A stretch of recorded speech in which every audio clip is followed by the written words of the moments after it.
¿Qué va a causar el fin del mundo?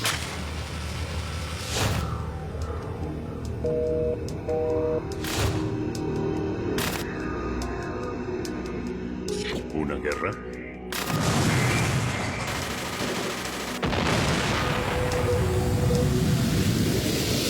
¿Un desastre natural?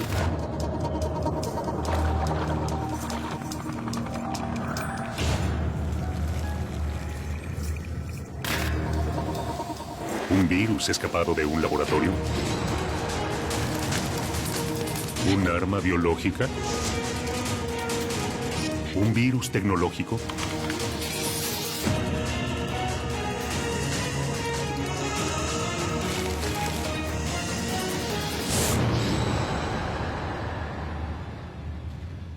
Pandemia.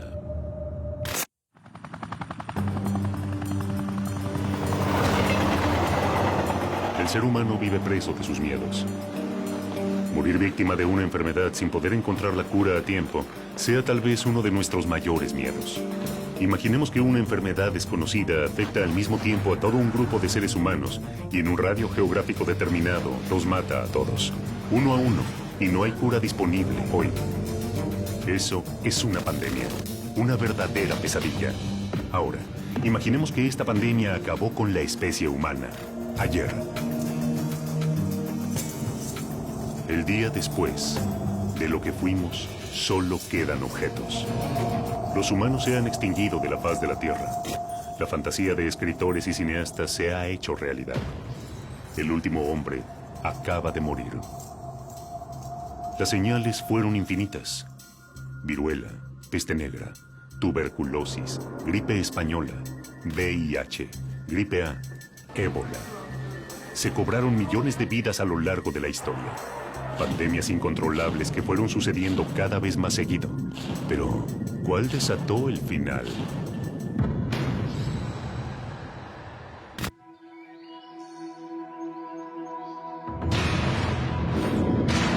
Tal vez haya sido el ébola o tal vez el silencio y la indiferencia. Somos conscientes que desde diciembre de 2013 se detectó un brote de virus ébola en África Occidental. Sabemos que es el brote más severo de ébola desde 1976, con más de 4.000 muertes reportadas por la Organización Mundial de la Salud hasta el momento. El virus del ébola surgió al principio de la década del 70, en Sudán y en Congo. El ébola mata rápido. Comienza con una fiebre, dolores musculares y jaquecas, hasta que destruye el hígado y riñones del infectado, haciéndolo sangrar interna y externamente. Todos los agentes microbianos quieren multiplicarse e invadir más y más y más, pero a veces no son muy exitosos porque matan al paciente y lo matan tan rápido, ¿verdad?, que no le da tiempo para que la persona transite y pueda infectar a otros. Ese es el caso del ébola, ¿no es cierto? Se ha quedado siempre muy limitado debido a su alta mortalidad. Los primeros casos fueron reportados en Guinea y luego se extendieron a Liberia, Sierra Leona, Nigeria y Senegal. Hoy en día el brote aún está fuera de control. La organización Médicos Sin Fronteras responsabiliza a la comunidad internacional de mostrarse indiferente ante el brote más grave de virus ébola de la historia. 6 months into the worst Ebola epidemic in history, the world is losing the battle to contain it. En Liberia, los centros de pacientes con ébola están colapsados. El sistema de asistencia telefónica saturado. Los hospitales y las clínicas han cerrado sus puertas y el personal está asustado. Ya hubo demasiados trabajadores sanitarios muertos. ¿Actuará las Naciones Unidas y el resto de la comunidad internacional? Estados Unidos planea destinar $88 millones para combatir el ébola en África Occidental. ¿Pero esto será suficiente para sobrevivir a la última pandemia?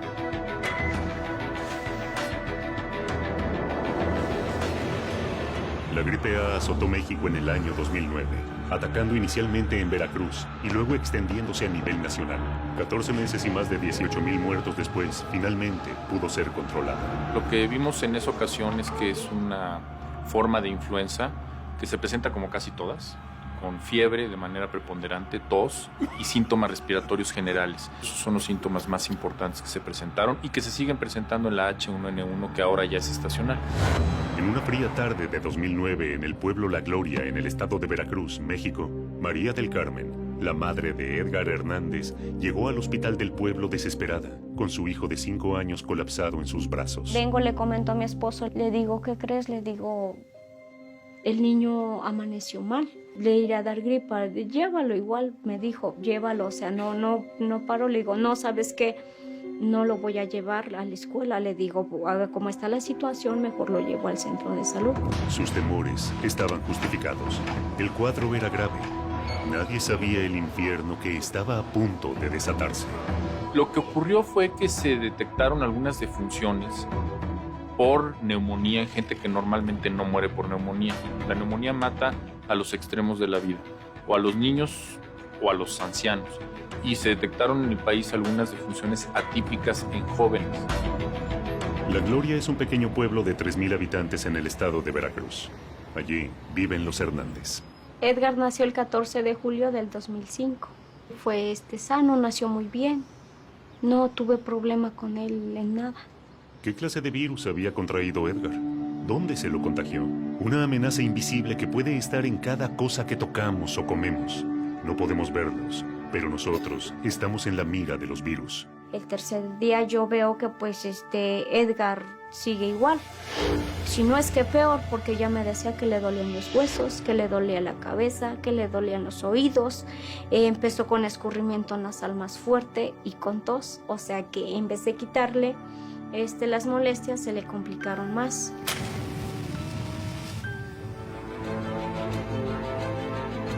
Algo extraño y macabro estaba sucediendo ante la mirada incrédula de todo el pueblo.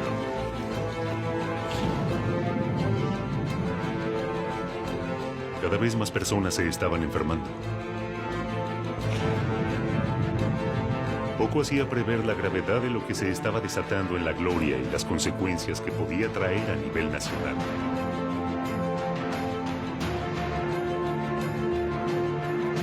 Mientras tanto, el cuadro de Edgar se agrava. Es entonces cuando los Hernández reciben una visita inesperada. El cuarto día me mandan a traer y me dicen que tienen que tomarle una muestra al niño de garganta y de sangre.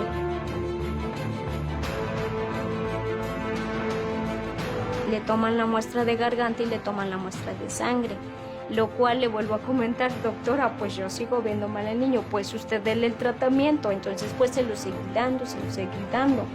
Mientras tanto, en los hospitales, las cosas empiezan a complicarse.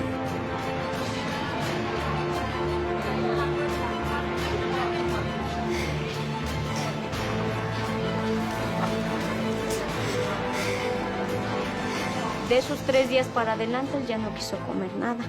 No quiso comer, no quiso tomar agua, no quiso nada. Él se sentía muy mal. Y la temperatura de no bajarle para nada. Se supo que era una nueva cepa del virus, específicamente la H1N1, hoy conocida como PDM09, pandémica 09, pero en ese momento no se sabía. Incluso se confundió, se le dijo que era la gripa del cerdo y la gripa porcina.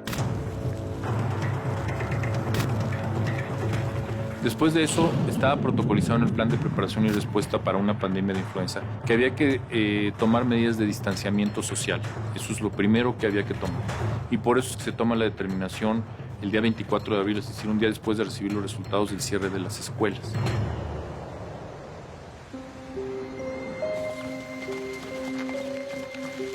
Acá en el pueblo fue diferentes personas las que estuvieron pues enfermas. Pues la gente al principio pues reaccionó mal en la forma en que cómo es posible que haya sucedido todo esto, él nos contagió, él fue el que ocasionó todo, entonces yo en defensa de mi niño, ¿saben qué, señoras? Un momentito, porque Edgar no ocasionó esto. La familia Hernández se sentía acorralada. El miedo por la salud de Edgar y la sociedad que necesitaba un culpable los iba hundiendo día a día en la desesperación. Sin embargo, algo comienza a ocurrir. Algunos habitantes de La Gloria atribuyen sus problemas respiratorios a la contaminación de residuos porcinos en criaderos ubicados a 8,5 kilómetros al norte del pueblo.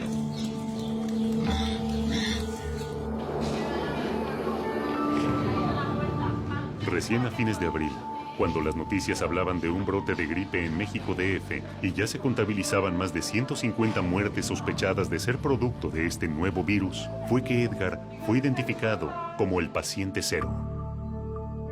El verlo que la temperatura no baja, o sea, sí fue la verdad muy preocupante y desesperante porque pues el no poder sacarlo tampoco, el no poder hacer nada, digo, pues ¿qué hago? La vida del niño pende de un hilo. ¿De qué se trata esta enfermedad que parece incontrolable? La epidemia se desata. La gente se lanza a comprar masivamente barbijos, alcohol en gel y todo tipo de antibióticos.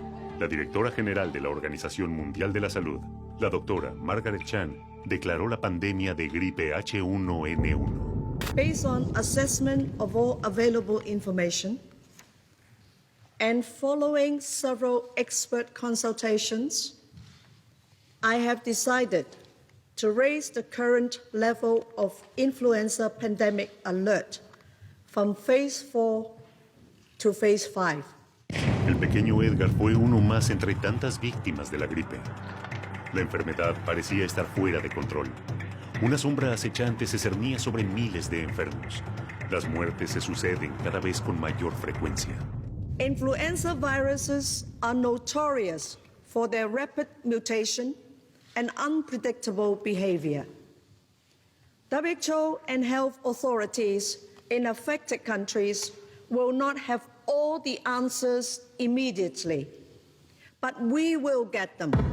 Tenemos un medicamento que no funciona, en lo que llega la vacuna y el medicamento no funciona, entonces hay que recurrir a las medidas de distanciamiento social, las medidas, digamos, estrictamente de salud pública. Realmente una sorpresa, no porque no estuviéramos preparados para que viniera una pandemia, porque realmente ya había todo un movimiento y unos procedimientos en marcha para prepararse para una pandemia.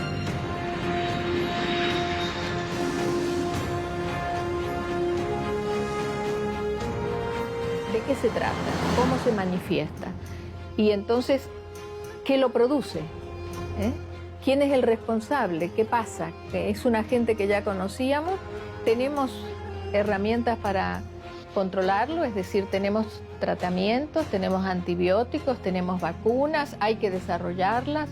¿Funcionan? ¿No funcionan? Pero las muertes no se detienen. Mientras que en el pequeño pueblo de La Gloria se prepara un emotivo acto, todo está dispuesto. Todos los habitantes del pueblo estarán ahí. Fidel Herrera, el gobernador de Veracruz, será quien presida el acto. Aquí se inició la solución a un problema de salud pública y así vamos a seguirlo haciendo. El sapo en la mano simboliza la salud.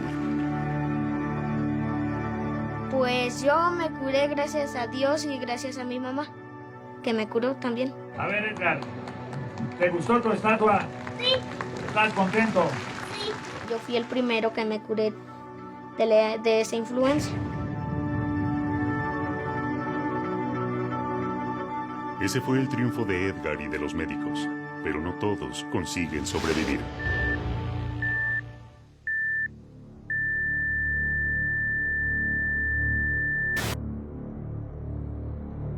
¿Todas estas muertes se podrían haber evitado? ¿Realmente se dio a conocer la magnitud de esta pandemia? ¿Puede regresar? ¿Estamos preparados para eso? Algunos han tomado nota de lo ocurrido, los menos. Los virus se modifican, mutan, son infinitamente más rápidos que la burocracia y están en todas partes. La gripe A tuvo un antecedente. Y en el año 2007 se trató de aislar el virus exhumando el cadáver de Mark Sayce, fallecido en 1919 a causa de la gripe A, también conocida como gripe española. Fue efectivamente una pandemia a comienzos del siglo, 1918, y sabemos que creo que en China habrá matado como 30 millones de personas, en Estados Unidos más de 500.000, en Chile más de 20.000 muertos, muchos más afectados, no todos se morían, pero efectivamente fue un problema muy serio.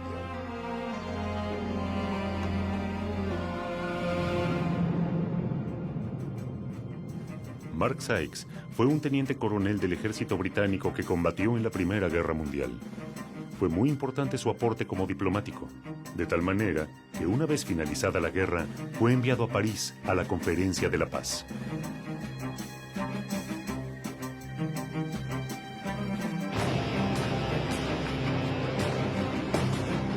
Los medios de prensa españoles hablaban con horror de lo que esta enfermedad estaba haciendo en la población española. Los medios de prensa franceses, por las condiciones políticas y coyunturales de momento, lo ocultaban o los obligaban a ocultar. En el caso de la gripe española, la peculiaridad de la pandemia es que impacta en un periodo corto y después desaparece de escena.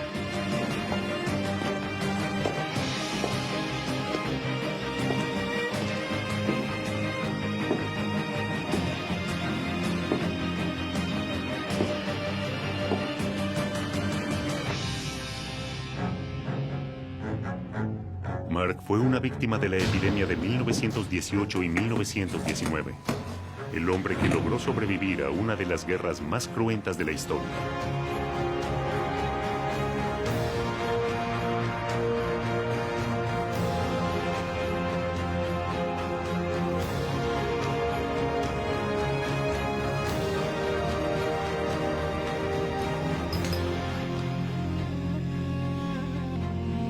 Mark encontró la muerte hablando sobre la paz.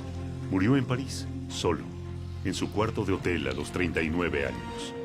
Para trasladar su cuerpo a Inglaterra, se lo puso en un ataúd de plomo, sellado. La llamada gripe española fue la primera pandemia del siglo XX, y la última fue la del VIH. El VIH, o virus de inmunodeficiencia humano, es el causante del síndrome de inmunodeficiencia adquirida, conocido como SIDA, y que implica el deterioro y falla progresiva del sistema inmunológico humano, que deja al paciente indefenso contra el desarrollo de enfermedades causadas por infecciones que en personas con sistemas inmunes normales no se presentaría. Según datos de la Organización Mundial de la Salud, a escala mundial, hay unos 35.3 millones de personas infectadas con el VIH. Se calcula que en 2012 se infectaron unas 2.3 millones de personas y el número de muertes mundiales totales en el periodo 1981-2007 es de 25 millones de personas aproximadamente. Ante la aparición del VIH, se plantearon muchas dudas sobre su origen. ¿Se trató de un virus que escapó del laboratorio? ¿Fueron vacunas vencidas enviadas a países pobres? ¿Fue un virus inoculado a simios que se transmitió a humanos?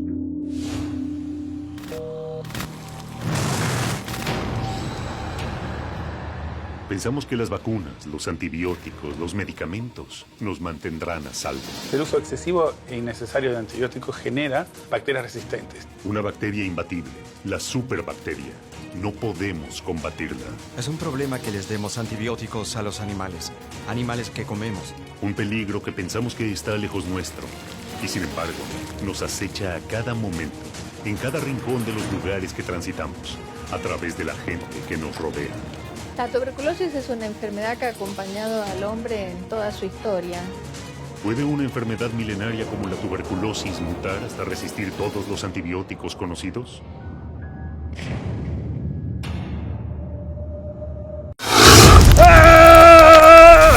Estamos buscando las picaduras y mordidas más dolorosas de la historia. ¡Wow! Justin Schmidt creó una escala de dolor que nosotros queremos continuar.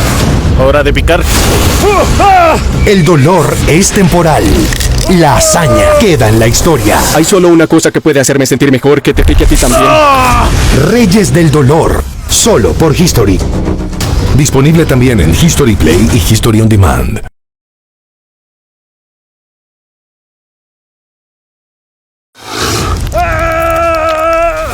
Estamos buscando las picaduras y mordidas más dolorosas de la historia. ¡Wow!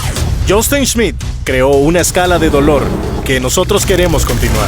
Hora de picar. El dolor es temporal. La hazaña queda en la historia. Hay solo una cosa que puede hacerme sentir mejor, que te pique a ti también. Reyes del dolor, solo por History. Disponible también en History Play y History On Demand.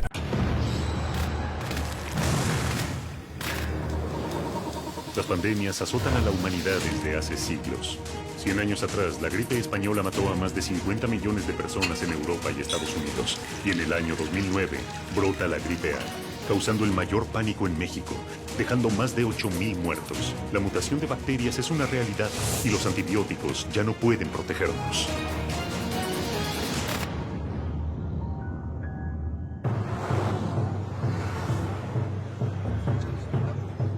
Superbacteria. ¿Es algo creado por la naturaleza o por el hombre? ¿Realmente existe o es un producto de la imaginación de Hollywood? ¿Puede ser derrotada? Los hombres son criaturas vulnerables y débiles.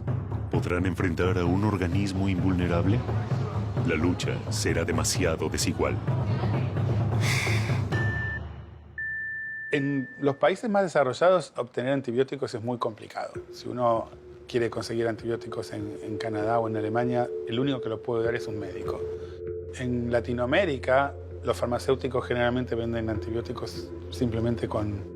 Uno va al farmacéutico y le dice, me da 10 gramos de ampicilina y puede llevarse lo que quiera. Es un problema muy serio. El exceso del uso de antibióticos genera bacterias resistentes.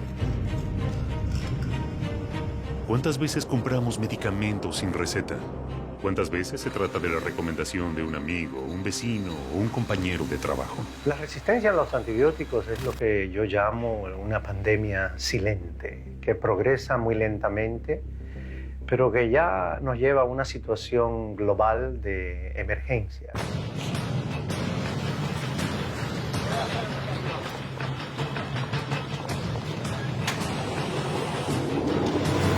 Las bacterias están desarrollando su resistencia para sobrevivir.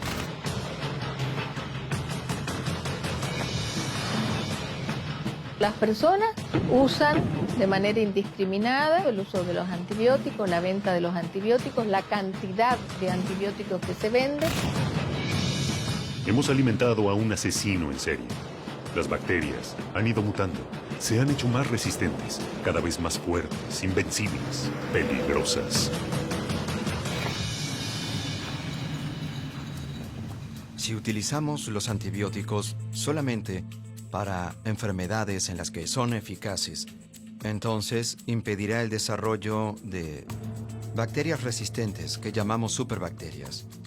Ahora este es el problema en este momento, pero no tanto porque les damos demasiados antibióticos a los humanos, sino que es un problema porque les damos antibióticos a los animales, animales que comemos, pollos, vacas y cerdos.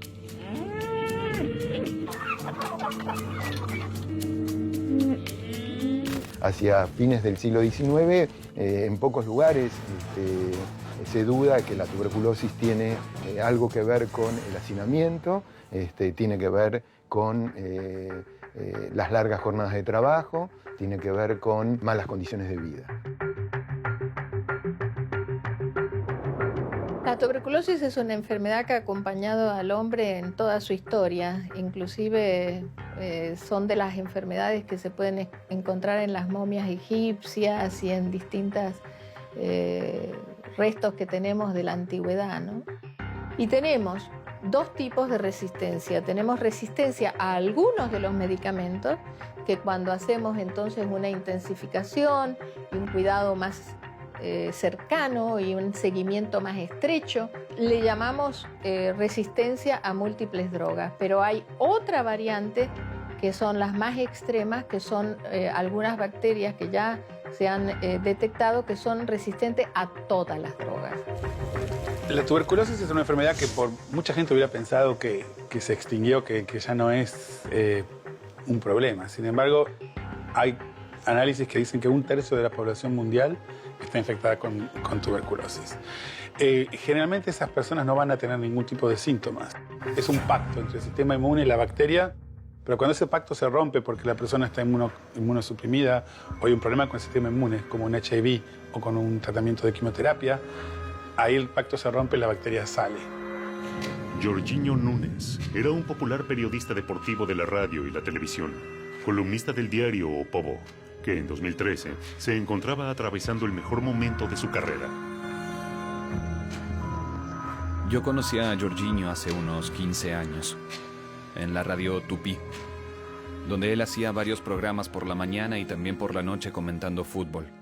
Tomé conocimiento más o menos en septiembre, octubre de 2013. Y ahí, al final de la semana estaba en Angra do Rei, le hablé. Tienes que examinarte, no te puedes quedar tranquilo. Que examinen ese ganglio, pues todos los exámenes de sangre, todos los estudios por imágenes no daban un diagnóstico. ¡Conseguí! ¡Ya valió! ¡Eso es la jugada! Y así se hizo. Él se internó y muy rápidamente le quitaron el ganglio. La cirugía fue simple y el resultado nos dijo que se trataba de tuberculosis ganglionar. Cuando se trata más anticipadamente, permite que el paciente no agrave y se logra hacer que entre el antibiótico y el sistema inmune del paciente combatan esta infección. Creo que la demora en iniciar el tratamiento, infelizmente, fue un factor decisivo para el resultado. Después de meses de lucha, Jorginho Nunes no sobrevivió. Y el día 31 de enero de 2014, falleció a los 63 años de edad. El hecho de que la tuberculosis no mate de manera tan fulminante como otras enfermedades, pareciera que la convierte en una enfermedad más benévola. Sin embargo, esto no es así. Estamos viviendo en este momento en el mundo, por un lado, una caída importante de los casos de tuberculosis en la mayoría de los países, incluyendo en la región de las Américas, pero por otro lado el surgimiento de unas formas de tuberculosis causadas por esta bacteria que está desarrollando resistencia. ¿Solo contagian los enfermos o acaso pueden contagiar los sanos?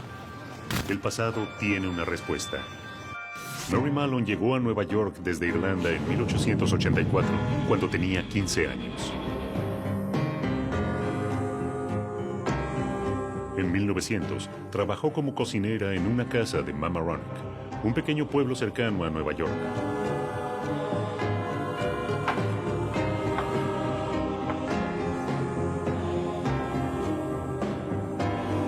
En menos de 2 semanas, la familia contrajo la fiebre tifoidea.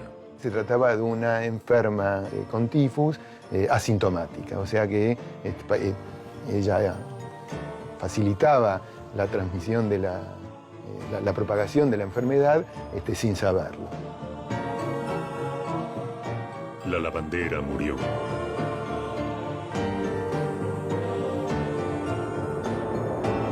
¿Qué fue? ¿El agua? ¿Las manzanas? ¿Qué? La fiebre tifoidea es una enfermedad que es transmitida por una bacteria y fundamentalmente por vía gastrointestinal. La forma más frecuente de transmisión es a través de los alimentos o del agua contaminada.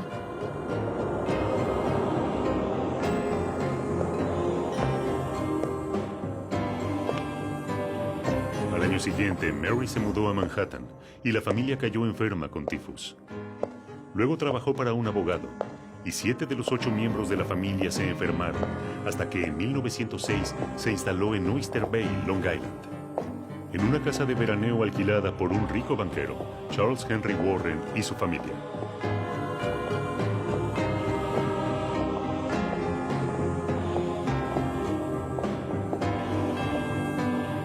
Maggie, la más pequeña de la familia, era quien más disfrutaba de las vacaciones.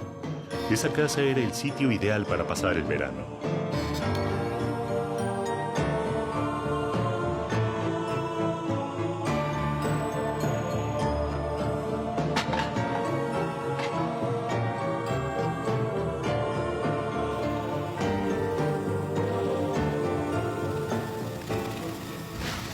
Sin embargo, esos maravillosos días de sol y juego terminaron. Primero el jardinero y 2 criadas cayeron enfermas. Luego la enfermedad fue metiéndose dentro de la familia.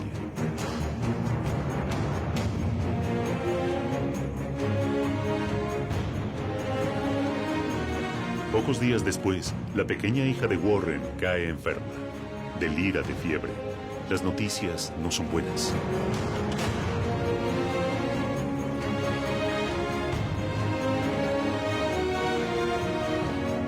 Pero esta vez Mary no espera y sin dar aviso se marcha de la casa.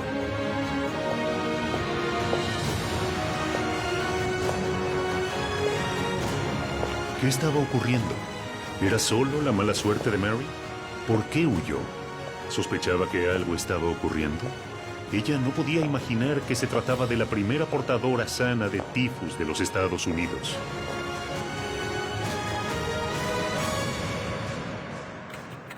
Warren le alquilaba la casa a John Thompson. Thompson consultó con los médicos expertos que analizaron el agua potable, los residuos, el sistema de alcantarillado y llamó también a un ingeniero sanitario llamado George Soper, que empezó a investigar.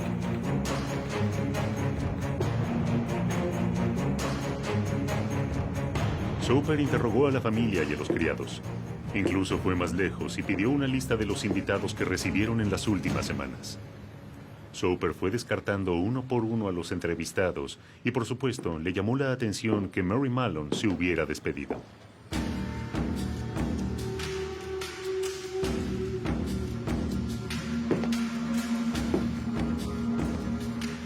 Soper fue a la agencia de empleo donde contrataron a Mary y descubrió que en todas las casas que había servido, las personas se habían enfermado de tifus. Mary había dejado un rastro siniestro de enfermedad y muerte. Soper siguió atentamente la noticia de la enfermedad hasta que en marzo de 1907 llegaron a su conocimiento los informes sobre una familia de Park Avenue en Nueva York que había contraído la enfermedad.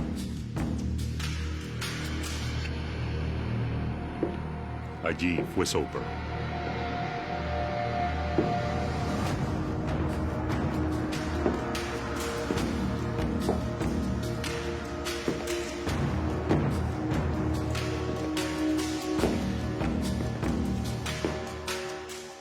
Y por fin se encontró frente a frente con Mary en la cocina.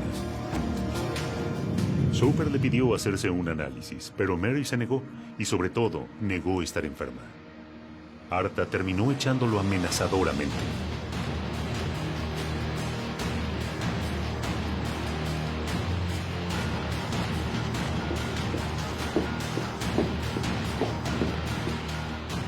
Mary fue aislada y murió 23 años después.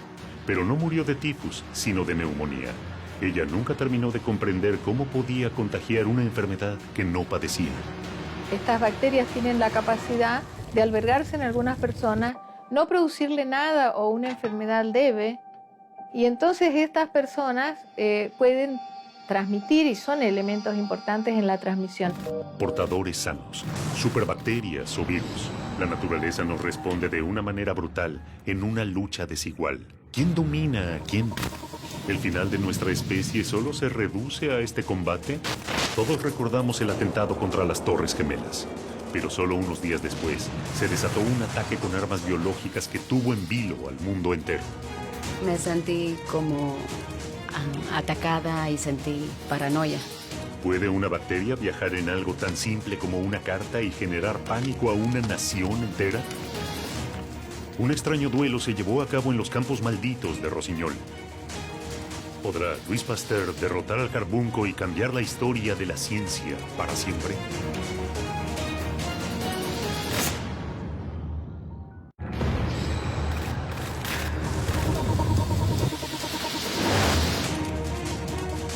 Una enfermedad milenaria como la tuberculosis o una nueva cepa de la influenza.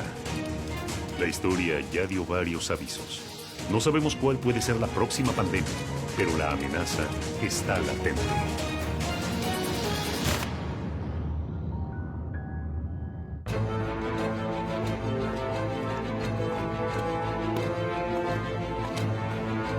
¿Cómo empieza una pandemia?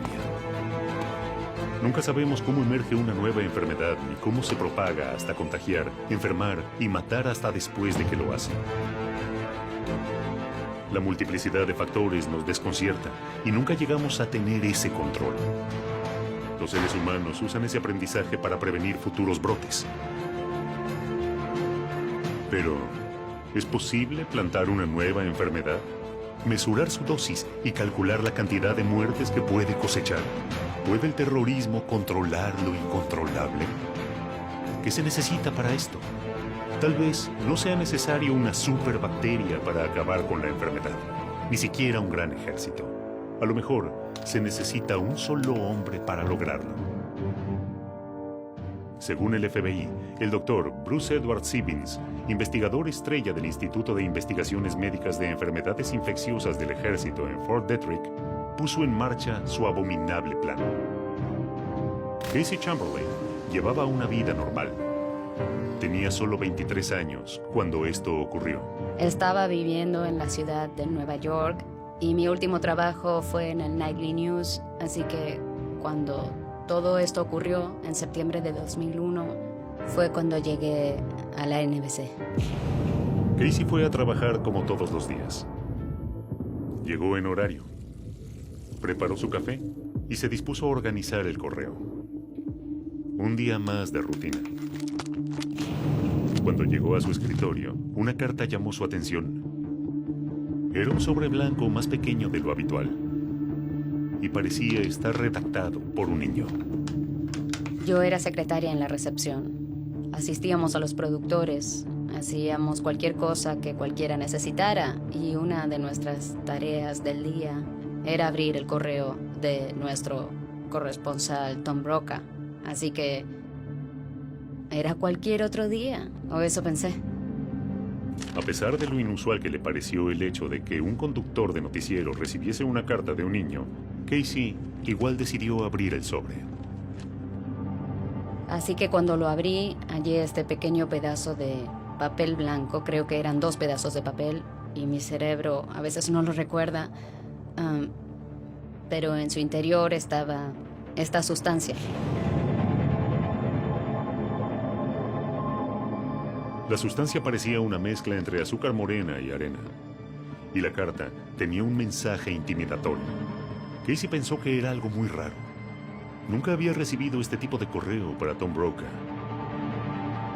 Se lo mostró a sus colegas y luego lo tiró al contenedor de basura. Porque no sabía qué era y no quería que nadie contrajera nada. Nadie le dio demasiada importancia.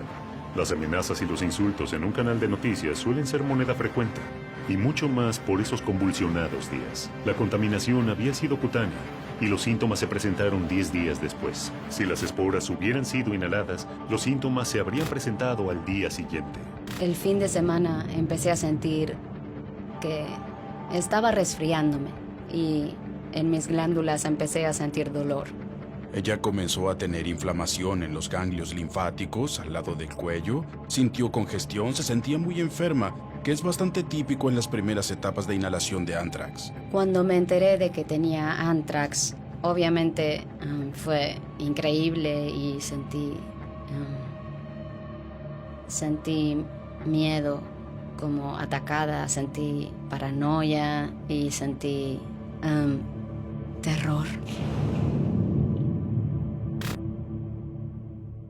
Una de las razones por las que el anthrax ha sido particularmente utilizado con fines militares y en el terrorismo como un arma es que cuando se encuentra en forma de esporas, que es la forma en que normalmente existe, es inanimado, es duro, desgranado en un sentido microscópico muy pequeño. Miles de esporas se pueden inhalar y nunca se sabrá siquiera que se estuvo en contacto con esas esporas, que permanecieron latentes durante no solo décadas, sino posiblemente siglos. Una vez dentro de su cuerpo, ya sea a través de su piel, pero especialmente si es inhalado por los pulmones, entonces esas esporas pueden convertirse en lo que se denominan organismos vegetativos y reproducir y causar la muerte a través de una toxina que liberan. En el transcurso del fin de semana, el estado de Casey empeoró rápidamente. Para el domingo en la noche, sus glándulas estaban extremadamente inflamadas. Casey sabía que algo estaba mal. Ellos pensaron que estaba teniendo alergia o algún tipo de reacción alérgica en mi cuerpo. Así que cada uno de ellos me prescribió, como todo el mundo lo haría, un antibiótico que comenzó a matar a todo lo que estaba pasando en mi cuerpo.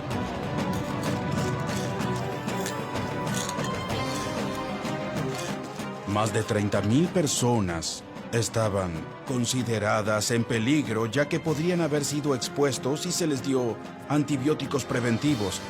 Algunos de ellos continuaron tomando antibióticos durante 60 días después del momento en que supuestamente habían sido expuestos. Pero cuando tuvimos un programa ofensivo, había muchas técnicas que se utilizaron para determinar si un ataque biológico sería eficaz, mediante la liberación de gérmenes y sustancias químicas. En San Francisco, en el sistema de metro de Nueva York, unos cientos de pruebas a lo largo de los Estados Unidos, ninguna consideraba la posibilidad de enviar esporas a través del correo. A Casey le diagnosticaron que tenía anthrax cutáneo y tuvo que pasar 100 días en aislamiento.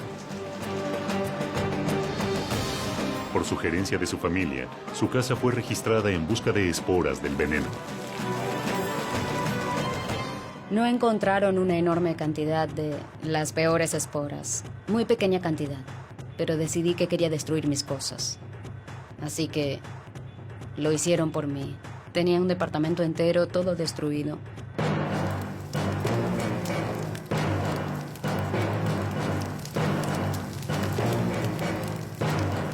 Me siento con suerte, porque todavía estoy aquí. Estoy agradecida por eso todos los días.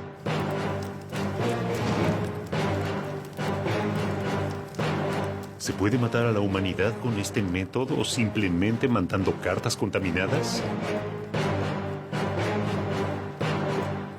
¿O existe otra forma más masiva de utilizar el anthrax? Si las esporas son dispersadas en 100 kilómetros, contaminan 100.000 kilómetros de tierra. Si se las compara con armas nucleares, el área afectada es 300 veces mayor y en lugar de durar unos segundos, dura varios días.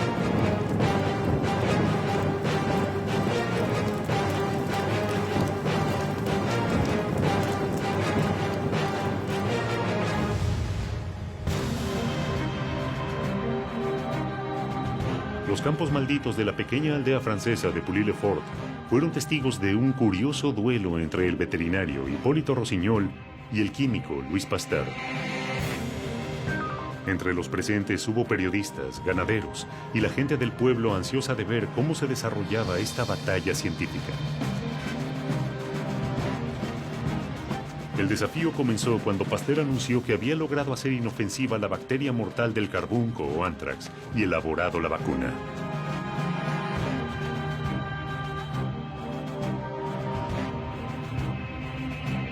La Sociedad de Agricultura puso las cabezas del ganado para el desafío y Rossignol ofreció su firma en Pouilly-le-Fort, muy cerca de París. Allí, Pasteur inoculó su vacuna en 24 carneros, 6 vacas y una cabra, y dejaron 21 animales sin vacunar, y los marcaron como pertenecientes a Rossignol.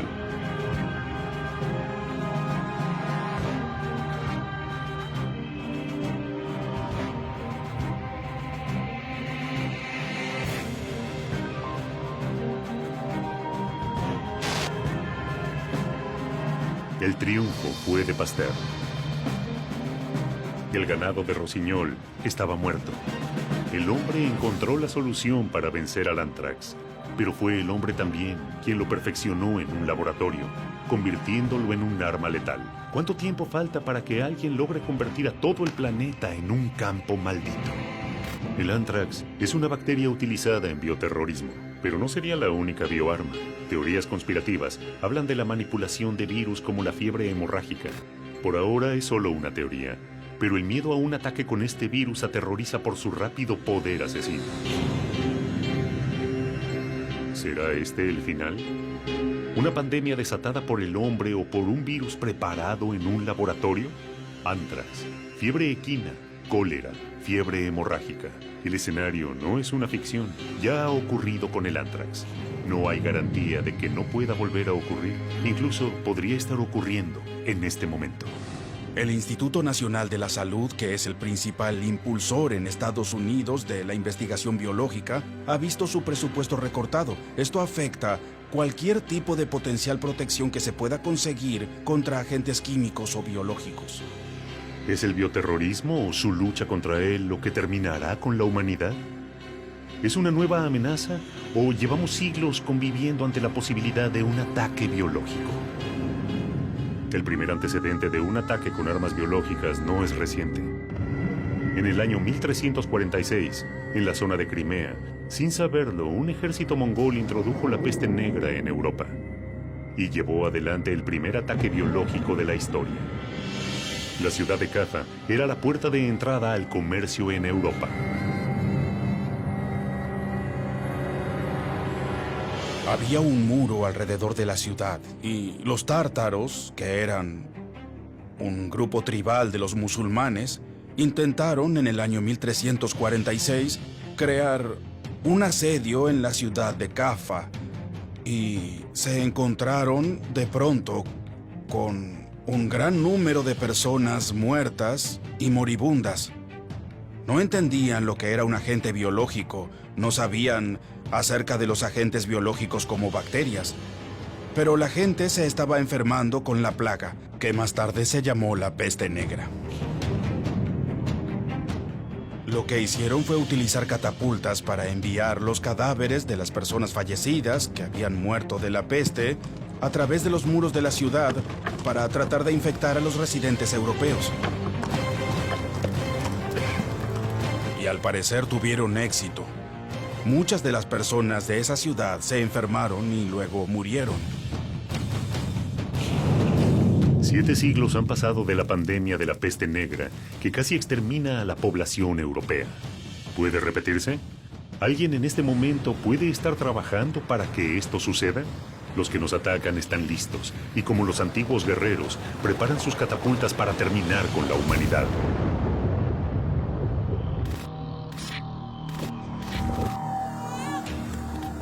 Las distancias ayudaron históricamente al hombre para protegerse de las pandemias. Pero el mundo cambió y las comunicaciones evolucionaron. No solo nosotros viajamos más lejos en menos tiempo, los virus nos acompañan. ¿Qué pasaría si un viajero llevara la peste alrededor del mundo en 24 horas? ¿Podría un solo infectado con ébola diseminar el virus en varias escalas de un vuelo? Las comunicaciones nos unen y al mismo tiempo nos hacen vulnerables cada vez más.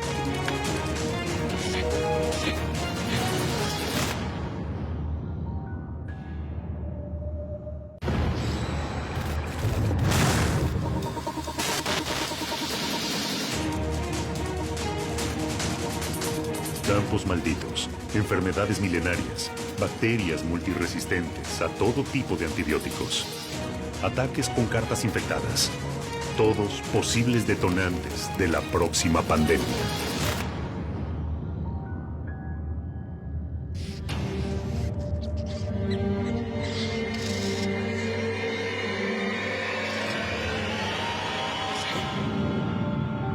La peste negra parece lejana en el tiempo. Una pandemia que no podría repetirse. Sin embargo, hace muy poco tiempo, apenas el 24 de diciembre de 2013, se expandió una alerta en Madagascar. Más de 40 muertos y 80 infectados por peste bubónica en ese país, en la que podría ser una de las peores y más peligrosas cepas de la enfermedad.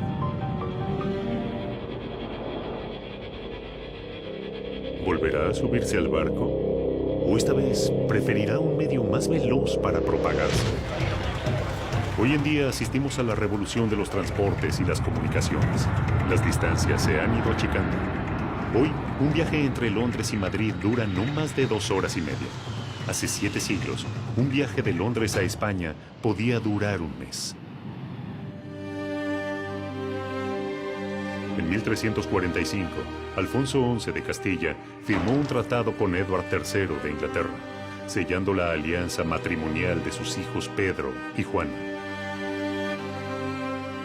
Juana se prepara para marcharse de Londres rumbo a España. Juana llevará un precioso vestido para su boda. No sabe cómo será Pedro. Hace mucho tiempo que lo imagina. Dicen que es moreno.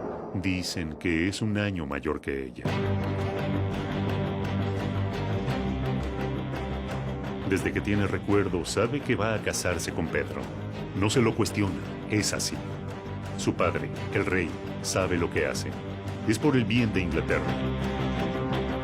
Los enemigos acechan, y ella cumplirá su rol. Pero los enemigos no solo están fuera del castillo.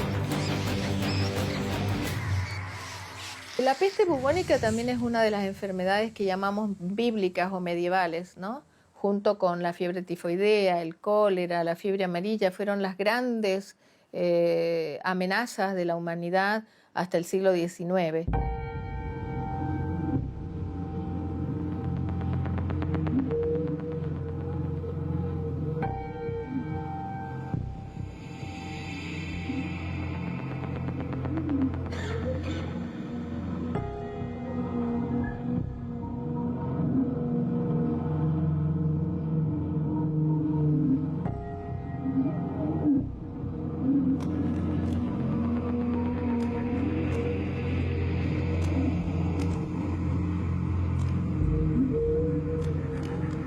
La niña que había crecido preparándose para su boda terminaría siendo una novia eterna.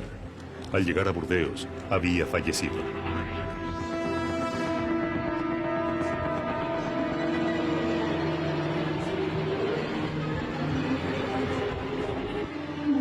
Juana de Inglaterra falleció a causa de la peste negra. Sus efectos personales fueron incinerados y su cuerpo dejado en una fosa común.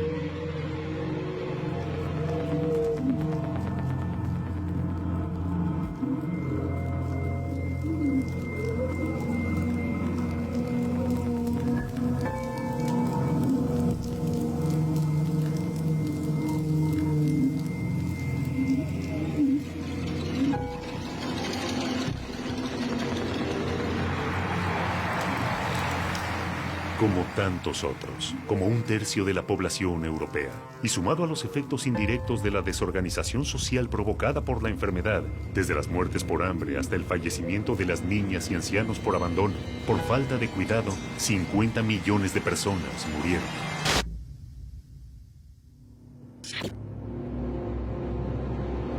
En el siglo XIV el mundo era muy grande. Las comunicaciones hacían que las distancias fueran, en muchos casos, insalvables. Esto hizo que la peste no haya podido propagarse aún más. Pero hoy, con la revolución de las comunicaciones, el mundo se ha hecho más pequeño.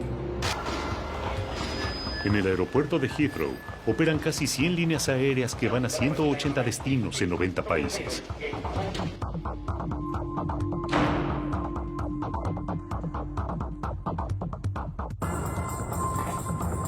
Thomas está en tránsito. Es ingeniero. Regresa a su hogar en Düsseldorf. Viene de Abu Dhabi, donde estuvo trabajando para su compañía. No se siente bien. Piensa que se ha resfriado por culpa del aire acondicionado. No se imagina que contrajo coronavirus o síndrome respiratorio de Oriente Medio. Ni tampoco a cuánta gente es capaz de contagiar.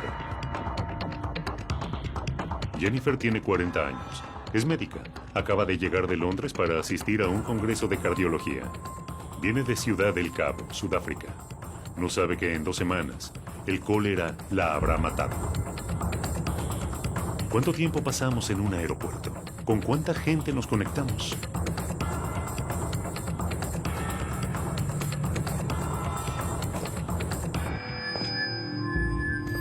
Kyung-ki es representante de una firma coreana y está regresando a Seúl. Está feliz de reencontrarse con su familia. Llegará enfermo.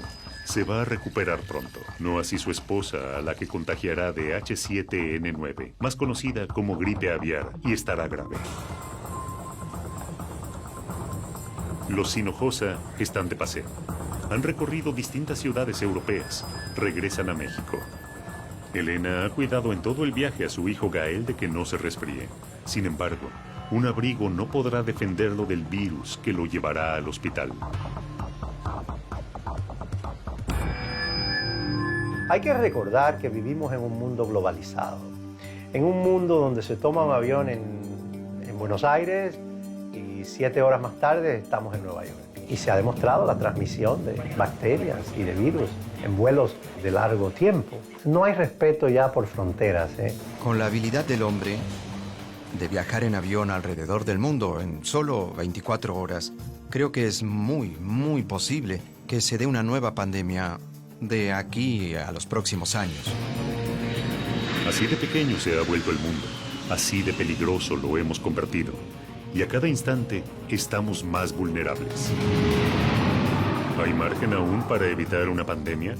¿Existe realmente alguien que pueda detener nuestra destrucción? En ese mundo pequeño hay seres más pequeños que pueden ser letales. Los mosquitos.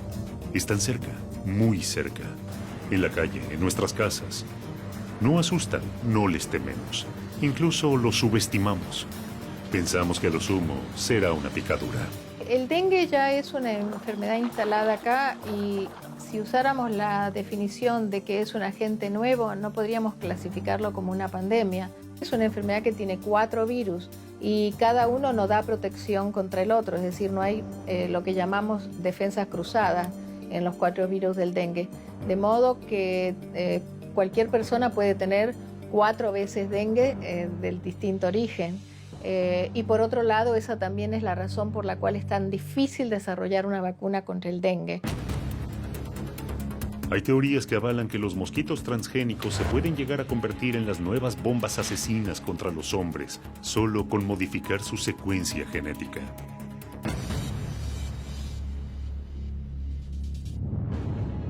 Los virus pueden traer consigo una pandemia, pueden aniquilar a una especie.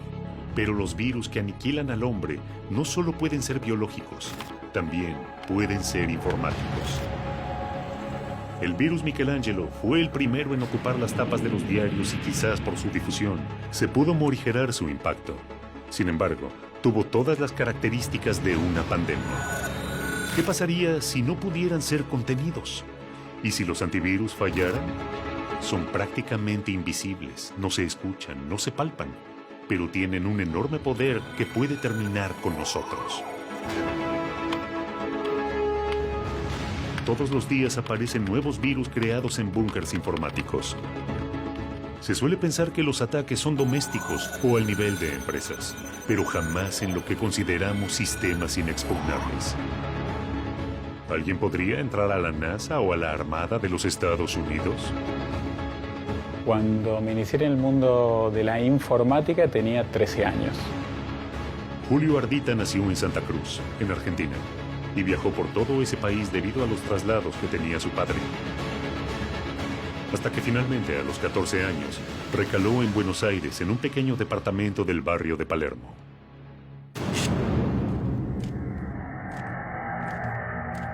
En ese momento, digamos, un tío mío me había regalado una computadora y un módem, digamos, más que nada, que la velocidad de ese módem era muy baja, era el equivalente a 300 baudios. O sea, piensen que hoy en día una conexión, digamos, estándar de 1 mega equivalía a 1 millón de baudios. Entonces eso me llevó a interconectarme con otras computadoras, a aprender, a conocer. Me conecté vía módem con otros sistemas informáticos, empecé a conocer a otra gente que estaba en la parte de redes, sistemas.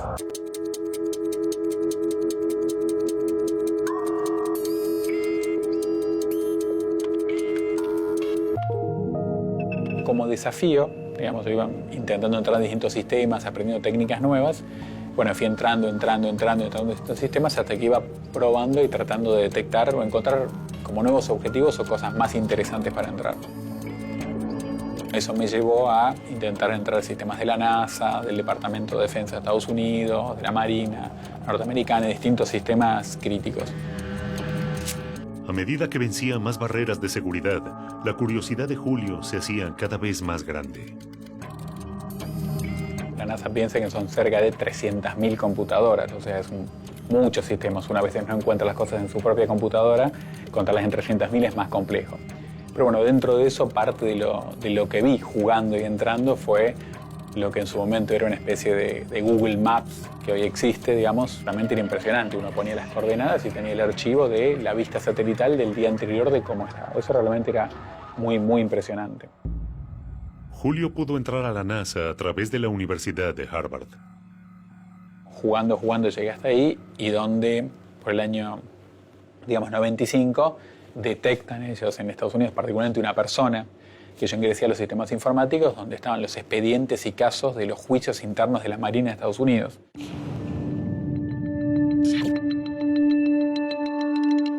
Peter Garza, de NCIS, es el primero que advierte que alguien ha irrumpido en los archivos del Naval Criminal Investigative Service. Comenzó a rastrearlo, solicitó una orden judicial y se abocó a la búsqueda de la filtración. 3 meses duró la investigación. Después de 3 meses de investigaciones, Peter descubrió el origen del sistema de rastreo. Buenos Aires, Argentina.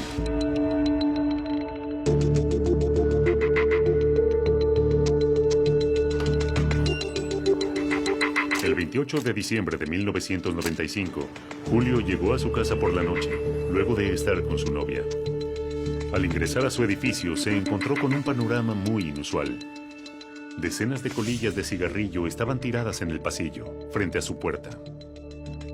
Me encuentro con mis papás y mi madre sentada en el sillón, así que yo lo miro con cara de ¿qué pasó? Y ellos me preguntan, bueno, ¿y qué pasó? Digo, no sé qué pasó.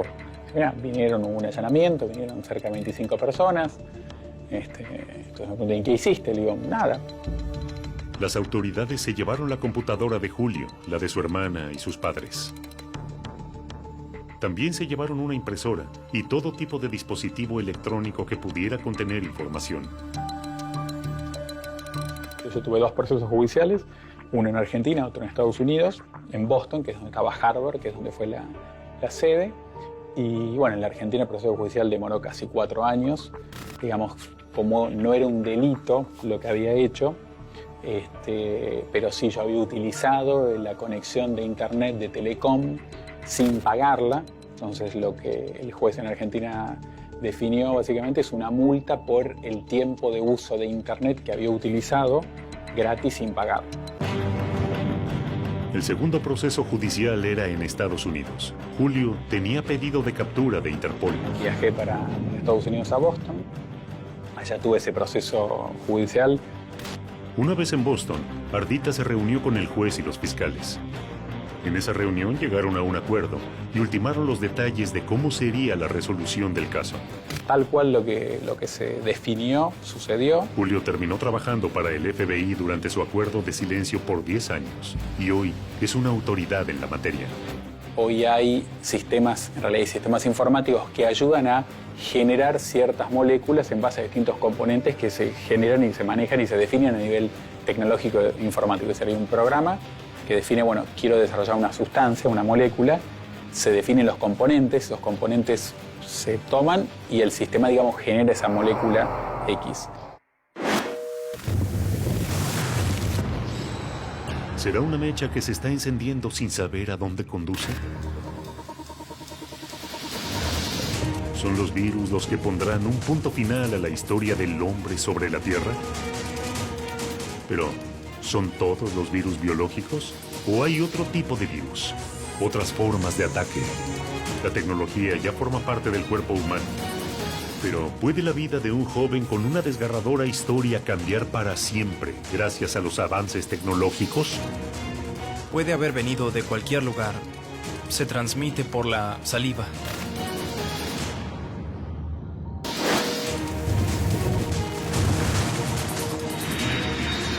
La velocidad de las comunicaciones acorta cada día más las distancias entre países. Las enfermedades ya no conocen de fronteras. En 2009, algunos países prohibieron los vuelos que provenían de regiones con brotes de influenza. ¿Pero son las enfermedades quienes pueden generar un nuevo contagio masivo?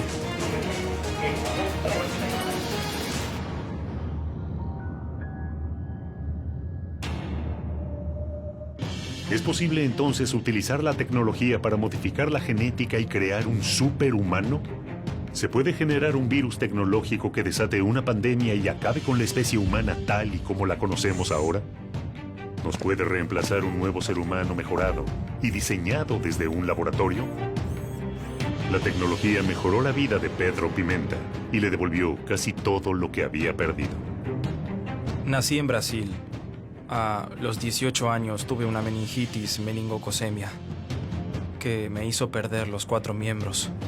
Y hace 4 años que estoy en Estados Unidos. Contraje la meningitis meningococcemia cuando tenía 18 años en Brasil. Vivía en San Pablo y la verdad no tengo cómo saber cómo fue que adquirí la bacteria. Pudo haber venido de cualquier lugar. Ella se transmite por la saliva, de modo que pudo haber sido la tos de alguien. Cuando era muy joven, tuve compañeros que tuvieron meningitis en Brasil. Había oído hablar, pero nunca pensé que podía llegar a amputaciones, como en mi caso. El mayor brote epidémico de meningitis ocurrió a finales de los 90, donde afectó a 250,000 personas y el 10% murió.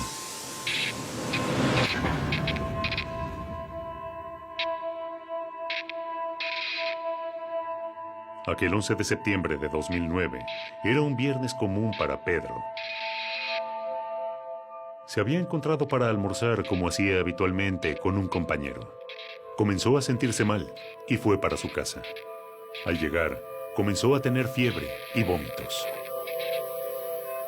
Pedro no se sentía nada bien.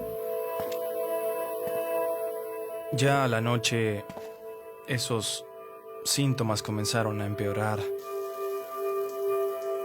Yo estaba solo en casa. Al pasar la noche ya estaba muy mal y me llevaron a un hospital local. Dijeron que tenía una infección y me mandaron de vuelta para casa. Ahí me quedé 4 horas durmiendo. Pedro no podía dormir. Su cuerpo ardía por la fiebre. Y el dolor era tan agudo que casi no podía moverse. Fue una pesadilla. Su cuerpo lo abandonaba mientras él trataba de conseguir ayuda. Por suerte pude tomar el celular que estaba cerca de mí y llamé a mi hermano que estaba durmiendo en otro cuarto de la casa. Y él atendió el teléfono. Cuando vinieron para mi cuarto, yo ya estaba prácticamente muerto en ese momento.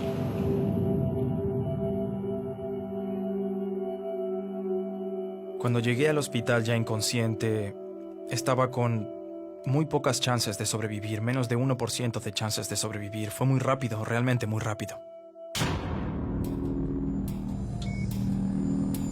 Me desperté del coma después de una semana de estar en el hospital. Yo no tenía ni idea de dónde estaba porque cuando llegué ya estaba inconsciente.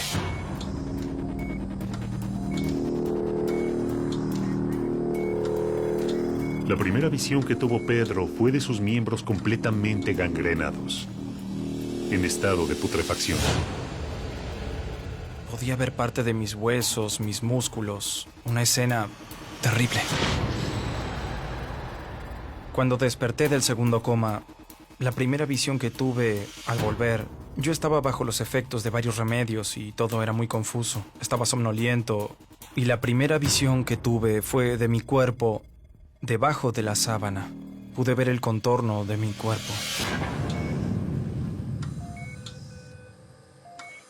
Y fue un shock porque yo tenía 1,80 m de altura y de repente miré el contorno de mi cuerpo y era pequeño.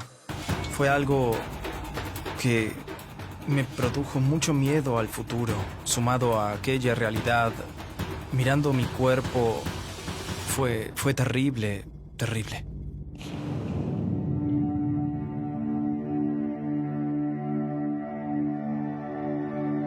Hay una forma que todavía no sabemos cuáles son las condiciones que tienen las personas afectadas, que al segundo o tercer día comienzan a tener trastornos masivos de la coagulación y formas hemorrágicas graves, como producen coágulos, ¿no? Entonces cierran esos vasitos pequeñitos que tenemos en los pies y en las manos, y por las extremidades comienzan a producirse gangrena, es decir, la muerte de la carne por la falta de irrigación y de oxígeno. Una semana después de ser amputado, llegaría el momento que cambiaría el curso de la recuperación de Pedro. Muy cerca del hospital, en el estadio Morumbi, AC/DC, su banda de rock favorita, tocaba en San Pablo después de 13 años. Yo estaba conmocionado. Fue terrible. Empecé a desesperarme. La primera cosa que dije cuando desperté fue: yo quería ir al show de AC/DC y obviamente no tenía posibilidades de ir. Además, la situación todavía era peor porque AC/DC tocaba en un estadio que quedaba a 2 calles del hospital donde yo estaba. Y 2 semanas antes del recital, mi médico, el doctor Ofir, entró a mi cuarto y me dijo: hola, Pedro. Hablé con el director del hospital y vamos a liberarte por 2 horas, reservar una ambulancia, vas a entrar al estadio, vas a ver tu show. Probablemente no consigas escuchar todas las canciones, pero tendrás 2 horas y después te traeremos de vuelta al hospital. Y llegó el día, el 27 de noviembre de 2009. AC/DC vino a tocar a San Pablo, me pusieron en una ambulancia. La ambulancia entró al estadio con 70,000 fanáticos. Cuando salí fue cuando vi que, vaya, tuve una de las mejores noches de mi vida en esa situación, y fue cuando vi que podía divertirme, que podía tener una buena vida. Había tenido una noche fantástica en una situación así, entonces mi vida no acabó. Fue una experiencia memorable ver a AC/DC aquella noche. A partir de ese momento, Pedro comenzó una nueva vida. Conocí a Kevin Carroll, el presidente de Hanger. Decidí llamarlo porque yo quería otra perspectiva. Quería saber si era posible abandonar la silla de ruedas y ser una persona independiente sin usarla. Cuando lo conocí, Pedro estaba en silla de ruedas, sin brazos ni piernas. Una de las frases que me dijo que me quedaron marcadas fue: no tienes que adaptar el mundo a ti, tú tienes que adaptarte al mundo. Tiene una computadora dentro de la rodilla, así como también sensores que llegan hasta el piso. Así que en el momento que da un paso con la prótesis, el sensor detecta la superficie sobre la que está parado e instantáneamente envía una señal a la articulación de la rodilla, que asegura que la rodilla está preparada para cada paso que quiera tomar. Como resultado, Pedro es completamente independiente. Él puede caminar, puede correr un poco si quiere también, puede manejar su auto. Ha ganado mucha independencia gracias a sus prótesis. En las manos correctas, la tecnología le devolvió a Pedro parte de su vida. Pero ¿qué ocurriría si esta tecnología fuese utilizada por las manos equivocadas? Cuando se trata de la dirección a la que la tecnología está yendo, ¿quién sabe a dónde será que nos lleve? En las manos equivocadas podría ser destructivo. No sabemos eso, solo el futuro nos lo dirá. Y el hombre también es un sistema. ¿Esta poderosa arma creada por el hombre se terminará convirtiendo en su asesino? Como un dios asesinado por su propia creación, no quedará más rastro del hombre sobre la Tierra. Hace poco más de un siglo, la teoría de la evolución determinó que el Sapiens sapiens, nuestra especie, se había ido formando a la luz de la selección natural. Sin embargo, no se sabía entonces, ni se sabe aún, qué fue lo que gatilló la divergencia evolutiva. ¿En qué momento nos separamos de los primates? ¿Por qué? ¿Fue un evento? ¿Fue una sucesión de acontecimientos? No lo sabemos. Y si no tenemos ese registro, ¿podremos darnos cuenta si se está repitiendo el evento? ¿Sortearemos como especie una nueva selección o alguien cambiará nuestro destino? ¿Esta nueva escalada tecnológica llegará a poner en manos de las máquinas el destino de la humanidad? Toda especie tiene un enemigo natural. En el caso del hombre, se sostiene que su peor enemigo es el propio hombre. Ya conocemos los ataques, pero ¿hay hombres preparados para enfrentarlos? No creo que sea irracional estar preocupados por una pandemia en el futuro. Son muchos los que están esperando el final. Se preparan. Chris Petrovich sobrevivió a varias pandemias, pero sabe que aún falta la batalla final.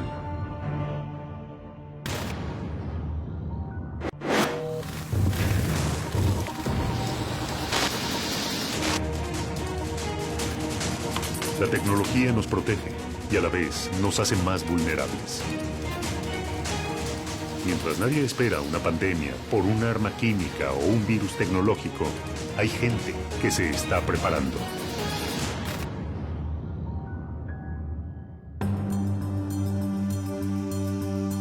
Las armas químicas son aquellas que utilizan sus propiedades tóxicas para matar, herir o incapacitar al enemigo, tales como el cianuro, el gas mostaza o el sarín. Cuando hablamos de armas químicas, estamos hablando de un agente que disemina venenos en toda el área. Vimos un efecto terrible del agente nervioso sarín que está siendo utilizado en Siria con toda claridad por el gobierno sirio. Un arma química en las manos equivocadas tiene el poder de causar un daño devastador, como el ocurrido en Siria en el mes de agosto de 2013. Por los informes de las investigaciones de Naciones Unidas y otros, hay más de 1000 personas, incluidos varios cientos de niños, que murieron por el gas sarín lanzado por el gobierno.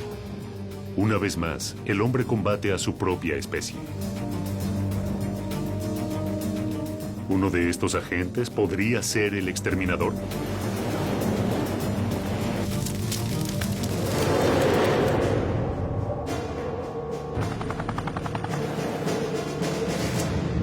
Chris Petrovich vive en Miami, pero nació en Perú en 1969. Chris es un prepper, un especialista en supervivencia. Por trabajo viajó a África, donde un brote de ébola se estaba produciendo. Cuando estuve en África, el virus ébola me ponía nervioso, pero mucho más los cuerpos apilados en las calles. Yo estuve en Uganda, en Kenia, Tanzania, en abril y mayo del 94, cuando hubo una gran cantidad de muertos. No sé, vi miles de cuerpos que intentaban sepultar en Uganda.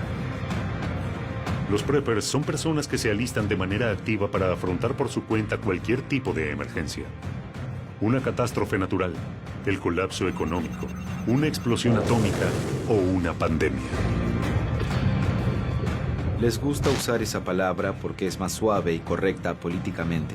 Pero yo vengo de la vieja escuela donde más que nada son sobrevivientes, que siempre fueron mal vistos, porque el resto de la gente ve a los sobrevivientes como si fueran personas antigobierno, cosa que yo no soy.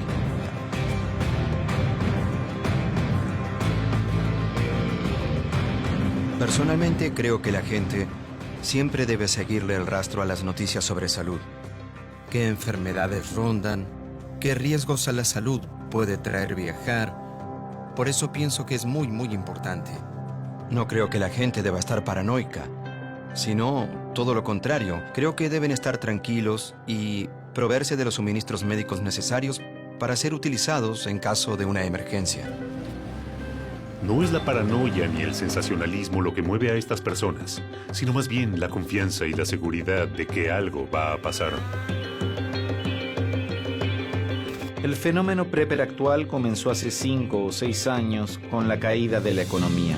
Y tradicionalmente hemos visto en los Estados Unidos aproximadamente cada 20 o 30 años que cuando la economía cae, más gente está interesada en la supervivencia y se vuelve prepper. En este momento estamos consultando a los especialistas en defensa y preparándonos para el peor de los escenarios. Mucha gente cree que los preppers están locos, pero yo creo que es una locura el negar la posibilidad, para ti o para alguien en tu familia, de evitar ser víctima de un desastre en algún momento de la vida. Lo mejor sobre la preparación en general es que si te preparas para una emergencia, te preparas para la mayoría de ellas. Chris sabe que si se llegara a desatar una pandemia, la mayoría del equipamiento sería el mismo. Máscaras de gas, barbijos, lavandina. Tengo aproximadamente unos 50,000 galones de cloro para desinfectar. También tengo trajes químicos para protegerme de la basura o cuerpos o cualquier cosa que entre en contacto con mi piel. Así no me infecto con nada. Chris es parte de una red de preppers en Florida que están organizados para todo tipo de catástrofes. Si algo sucediera como un apagón de energía o una tormenta solar como en 1859, que nos dejara sin ningún tipo de energía o comunicación, mi red, mis amigos y mi entorno ya tendríamos equipos de comunicación de refuerzo. En otras palabras, si un día la electricidad se fuera, tendríamos lugares específicos dentro de las 24, 36 o 48 horas para poder encontrarnos, dejar mensajes y comunicarnos. Pero también tendríamos equipos eléctricos que están protegidos en jaulas. Entonces no importa lo que pase, todavía tendríamos formas para comunicarnos y sabríamos que si todo falla, tendríamos 2 días para reunirnos en algún lugar donde podríamos intercambiar información y generar algún plan para seguir adelante. Si se desatara una pandemia o una catástrofe a nivel masivo, ¿los gobiernos estarían listos para ayudarnos? El 9/11 fue en gran escala el peor ataque en suelo americano. Ciertamente esperamos que algo así no vuelva a suceder. Pero hay gente, ciudadanos, que sienten que algo así a gran escala podría volver a ocurrir. Estados Unidos está dando grandes pasos y ha gastado millones, miles de millones de dólares en la aplicación de nuevas medidas de seguridad para que algo así no vuelva a suceder. El gobierno de Estados Unidos supuestamente está organizado, tiene muchos recursos. Si llegara a haber una pandemia o un desastre que golpee muchos lugares en Estados Unidos, el gobierno solo puede responder con todos estos recursos, con toda esta gente para asegurar quizás solo al 5% de la población. Los ciudadanos estarán a la deriva. Petrovich cree que el derrumbe está próximo y se prepara para ello. En mi lugar especial tengo lo que la mayoría debería tener. Lo primero, agua. Segundo, comida. Y tercero, tener suministros médicos. Y luego deberían tener también paneles solares, linternas, solo lo básico, botas, ropa, suministros que necesitarás para esperar 2 meses o 6 meses, para cuando las cosas se pongan difíciles. No creo que sea irracional estar preocupados por pandemias en el futuro, sobre todo teniendo en cuenta tanta inestabilidad económica y política. Si el desastre llegara a ocurrir, los preppers parecen estar listos, pero millones no. ¿Será suficiente para evitar la extinción?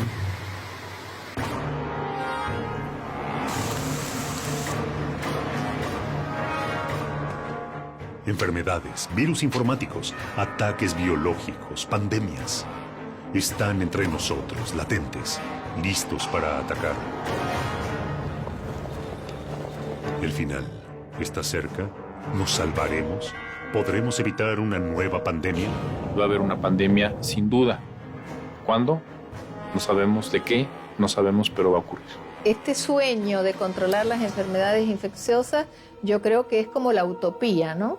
Vamos en camino hacia ello y en el camino aprendemos, pero nunca sabemos si vamos a llegar.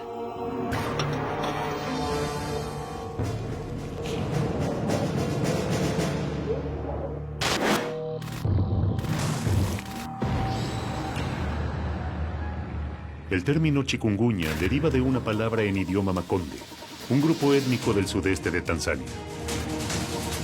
Esta palabra no parecería estar vinculada a un virus que dobla a las personas por el dolor y la fiebre.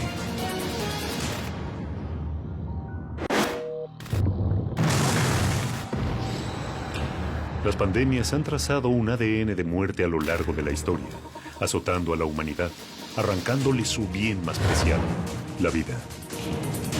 Mientras tanto, y como en una película de ciencia ficción, los Estados Unidos de América anuncian el primer muerto por ébola en tierra americana.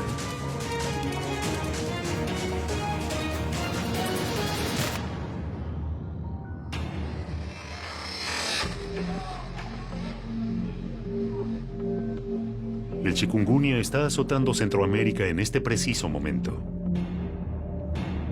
Se transmite por la picadura de un mosquito infectado. Los mismos mosquitos que transmiten dengue.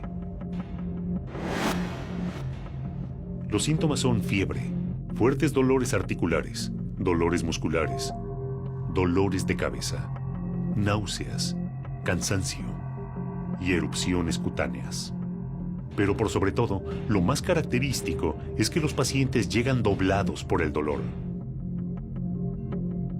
Nicaragua, Venezuela, El Salvador, Colombia, República Dominicana, Puerto Rico, y la lista sigue. La cantidad de afectados ya asciende a 90,000 y al menos se reportaron 22 muertos. Aún no existe cura contra el chikungunya. Y si bien su tasa de mortalidad no es alta, los síntomas que causa son tan intensos que lo hacen un riesgo enorme para las franjas de la población más expuestas. Pero, ¿podría esto cambiar? ¿Podría el chikungunya mutar genéticamente y empezar a contagiar entre humanos?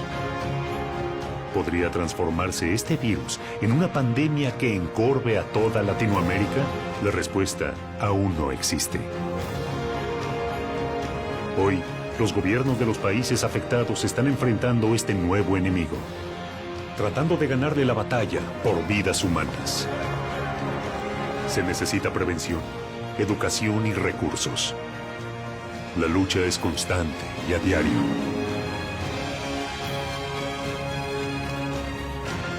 Nadie sabe ni puede asegurar qué es lo que puede llegar a ocurrir.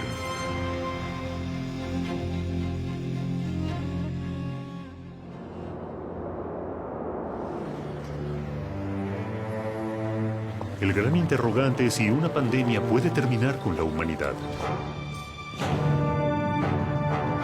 Se han imaginado escenarios y recorrido algunos de los peligros que han afrontado los hombres. Desde la peste negra hasta el bioterrorismo. Desde la gripe española hasta las armas químicas. Víctimas, investigadores, médicos, periodistas y testigos han intentado dar su propia respuesta. ¿Se hará oídos sordos a todo lo dicho? ¿Se cerrarán los ojos para no ver?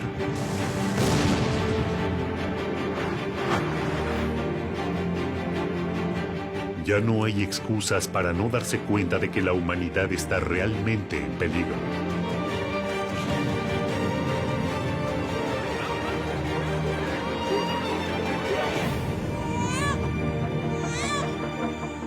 ¿Desde dónde llegará el golpe fatal?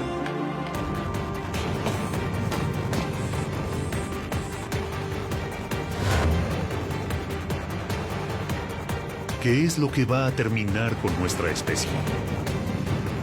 Definitivamente, una pandemia. ¿Originada por causas naturales? ¿Producida por nosotros mismos? En este preciso momento, se puede estar produciendo un virus que por error pueda escaparse del laboratorio. Ahora, en este momento,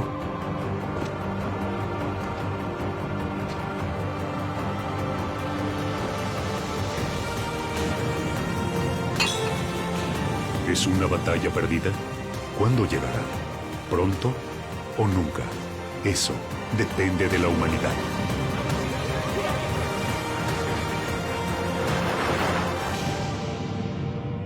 ¿Sobreviviremos?